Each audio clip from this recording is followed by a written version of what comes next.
আদিবাসী তরুণীকে মারধর হেনস্থার অভিযোগ শেষমেশ সাসপেন্ড পুরুলিয়ার কোটশিলা থানার ওসি তুফান দা। চাকরি থেকে বরখাস্ত করা হয়েছে এক ভিলেজ পুলিশ ও এক সিভিক ভলেন্টিয়ারকেও।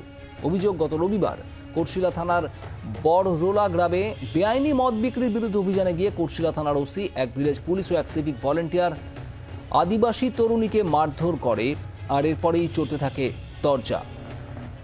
মঙ্গলবার এই ঘটনায় সরব হন পুরুলিয়ার বিজেপি সাংসদ জ্যোতির্ময় সিং মাহাতো।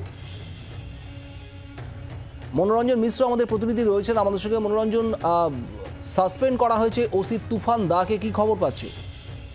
কোটশিলা থানার বড়রোলা গ্রামে বেআইনি মদ বিক্রির বিরুদ্ধে অভিযান চালাতে গিয়ে কোটশিলা থানার ওসি এবং এক ভিলেজ কর্মী সহ এক সিভিক ভলেন্টিয়ারের বিরুদ্ধে এক আদিবাসী তরুণীকে ব্যাপক মারধর এবং হেনস্থার অভিযোগ হয়েছে এবং এই ঘটনার পরই একেবারে সরগোল পড়ে গিয়েছে পুরুলিয়া জেলা জুড়ে। গতকালকে এই ঘটনার বিরুদ্ধে সরব হয়েছেন পুরুলিয়ার বিজেপি সাংসদ জ্যোতির্ময় সিং মাহাতো।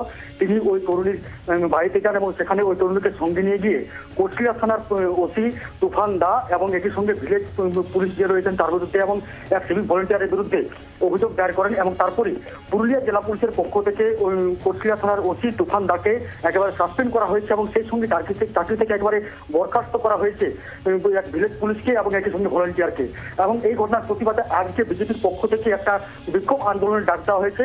আজকে পুরুলিয়ার জেলা পুলিশ সুপার অফিসের কার্যালয়ের বাইরে অবস্থান বিক্ষোভের ডাক দিয়েছে জেলা বিজেপি নেতৃত্ব এবং সেই বিক্ষোভে উপস্থিত থাকবেন পুরুলিয়ার বিজেপি সাংসদ জ্যোতির্ময় সিং মাহাতো। স্বভাবতই বলা যায় যে আদিবাসী যে তরুণীকে এই যে হেনস্থা এবং তার সঙ্গে মারধর ঘটনা ঘটেছে এবং তার বিরুদ্ধে সোচ্চার হয়েছেন অন্যান্য নাগরিকরাও। কোটশিলা থানার মানুষজন তারা কিন্তু অভিযোগ করছেন যে পুলিশ মাঝে মধ্যে এখানে আসেন এবং আদিবাসীদের যে সমস্ত মানুষজন রয়েছে তাদেরকে অত্যাচার করে, এমনটা কিন্তু অভিযোগ করছে সাধারণ মানুষ থেকে শুরু করে জেলা বিজেপি নেতৃত্ব সকলেই। মনোরঞ্জন, ধন্যবাদ। বাংলার আওয়াজ, বাঙালির আবেগ, জি 24 ঘন্টা।